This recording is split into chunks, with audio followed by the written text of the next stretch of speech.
In this video, we're going to work on E sound, as in seu, by saying sentences.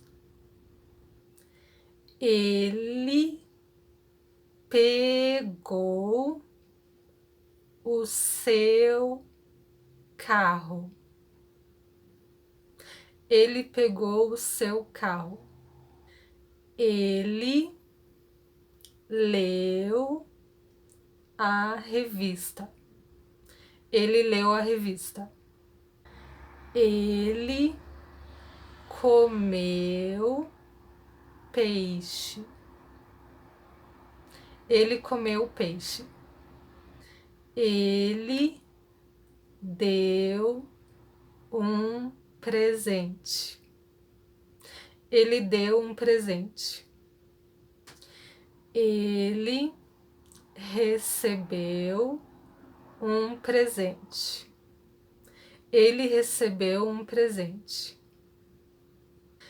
Ele fez exercícios. Ele fez exercícios. E as in seu sounds more like E vowel in the word hey or gray. E, seu.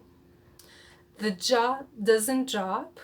There's only this wide movement. Seu, like smile. E, seu. Let's say the words again. Revista. Peixe. Presente. Exercícios.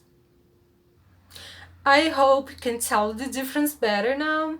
Remember to subscribe to Portugueasy, to give the video the thumbs up, and see you next time. Tchau, tchau!